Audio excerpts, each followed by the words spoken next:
We are live. Welcome back, guys. Awesome response to the last two videos. Over 1,000 people have seen each one of the last two, so the success has been great. So we wanted to just kind of touch base on that and thank you all for participating. And to let you know that if you followed our last two videos at this stage of the game, you'd have your pre-approval. That's right. You'd be ready to go. Here it is. Check it out. Pre-approval. Look at that thing. It's beautiful. Congratulations. We're ready to start looking for a home. But I will say that we've had a lot of questions that have been posed to us offline, in person over the last week. So we kind of wanted to... And day to day, too. I mean, we get emails, calls, texts every single day. So I think a lot of these important questions that we get are things that we should probably address. Might answer some of theirs, you know? Yep. So I think what we're going to do today is a little bit of a different format. We're going to kind of bullet point some of the questions that have been asked. We're going to keep this short and sweet. That's something we've been asked to do, is keep these under about 15 minutes. So people would rather watch more of them than... That was at my request. Little less us. Yeah, a little less, Laurie, who chimes in for about 3 seconds of video, wants to keep it to 15 minutes. No, but more easy. The idea here is that we're going to bullet point some of these questions that we be getting asked. And, I mean, really... If someone else is asking and these are repeated questions, then you probably have the same ones. So that's kind of the whole goal here. Yep. So again, pre-approval's in hand. You're ready to go. One of the first questions I think we get asked, John, is really for you. Mm-hmm. So you're pre-approved. You're looking at a USDA loan, and the question is, can you switch loan programs midstream? Yeah, and it's a misconception. I mean, ultimately. By this point, you've already spoken to your lender, and hopefully you've had a sit down with him or her. Am I off camera? Yeah, you got no John. All right, you heard my voice anyway. Just a voice. So you've spoken to your lender. He's given or she has given you a consultation on what products are best for you. And let's say it happens to be USDA, which is a geographically restricted program. In other words, it's not good in all areas. Am I still up? No, it looks like he's wrestling you. Who, you are? Yeah. Don't get me in the headlock. You're good. You're much bigger than I am. But that said, if you decide that you found a home, or let's say you found a home that is outside of that area, you can easily switch. And quite frankly, the pre-approval process is, all-encompassing. In other words, more times than not, your pre-approval for a USDA loan is going to transition very easily into a different loan product, provided you meet the other qualifications of it. So it's not something that's ever a hindrance or anything like that. Ultimately, your lender is looking out for what would be the ideal product for you, but it doesn't mean you're pigeonholed into that one and only. But you have to have the money for any other loan True. program. Yeah, you have to meet the other qualifications, and I think the important part of it is understanding, what you should be building on and getting to where you need to be, so you have all those options. And the question was posed basically, do you have to start all over? No, you're already there. I mean, the documentation is the same, the way we calculate your eligibility is the same, so absolutely not. Credit still transpires to the next one. So it's literally a matter of a phone call. Hey, Johnny, I found a home that's outside of USDA. Can I qualify for an FHA or a conventional loan? And I'll run the numbers for you based on your qualifications and give you a straight answer. Okay. Another question that we've been getting a lot is, why does someone need a realtor? Why can't you just go to an open house and submit an offer through that agent that's there? And I mean, this is a list of questions that I can go on and on. I mean, basically, the first thing I would say to you is, you can cut your own hair. Had to do it, guys. Look at that thing. But do you Look really at this guy. want to? Look at that guy. Come on. I can't even believe we found that online. Ridiculous. The reason you want to use a realtor is because a realtor is basically someone who does this day in and day out. Someone who understands today's market conditions.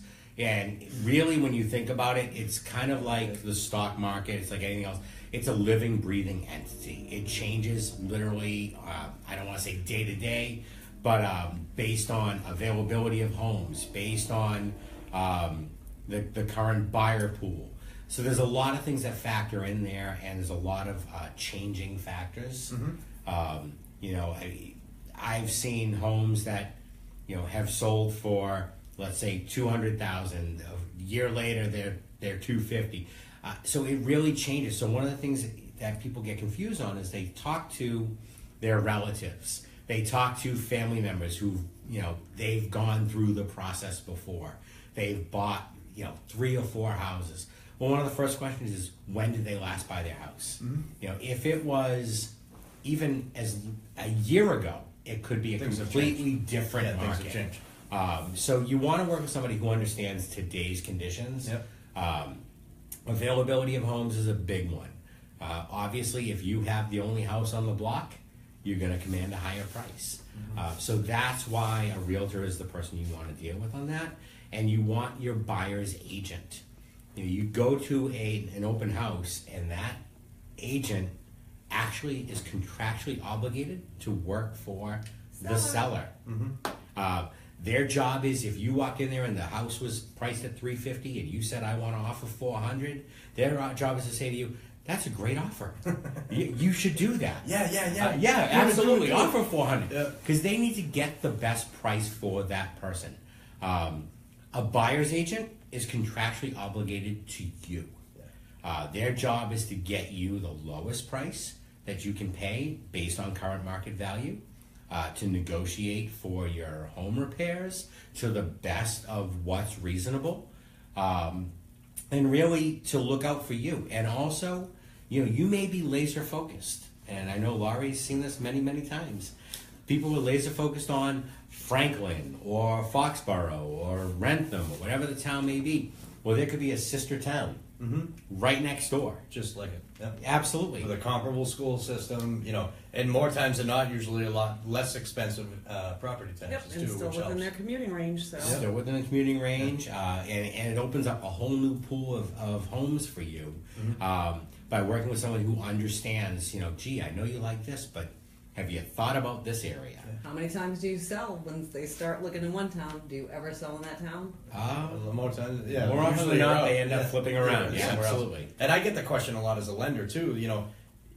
Why should I work with a lender now at this point? Because really, it's a natural handoff at that stage once they're pre-approved.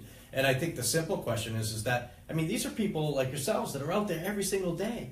It's not it's not rocket science to say that somebody that does a profession every day, walks into a home, negotiates terms of sale in the best interest of their buyers, is going to be better than the average person that, you might be a computer engineer. What do you know about, negotiating the terms of a sale? Or that's where the agent and their representation is the biggest thing. Yeah, absolutely. And I think a good point to it is how does that person even get compensated? If you're a buyer's agent, do I owe you money as the buyer? Do I that's actually probably one of the most common questions we get asked. Which is how do you quite guys shocking. get? Yeah, I was asked shocking to me. yesterday, Yep. literally in a buyer's consultation yesterday, I was asked, how do I pay you?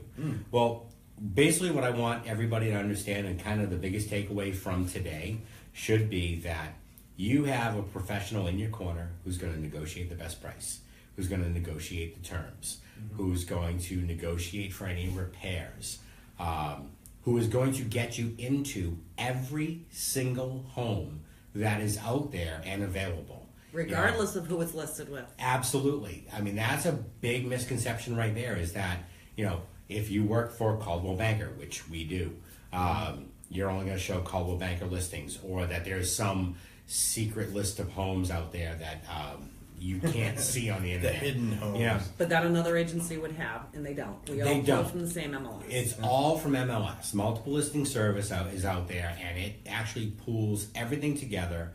So when you're using, the Zip Realty website or the Caldwell Banker website, you're actually seeing everything that's out there.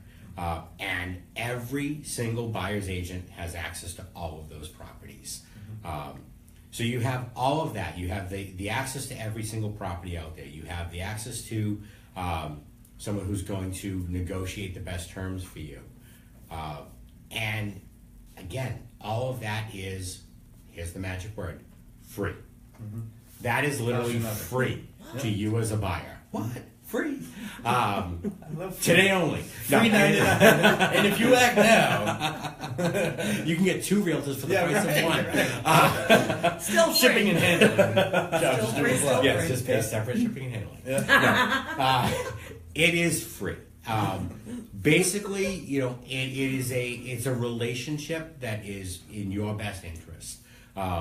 So to go it alone when that person is going to cost you nothing and they're contractually obligated to work in your best interest, it doesn't make sense. It really does come down to cutting your own hair. Right. You save a whopping $20, but is it really in your best interest? Probably not. And you kind of glanced over it a little bit, but I think something that I've heard out there, and being a lender and not a realtor, I don't see it every day, but there is that misconception that a property that is listed by another big agency, whether it be Remax or KW or whoever, Keller Williams, whoever it is, can you guys show the home?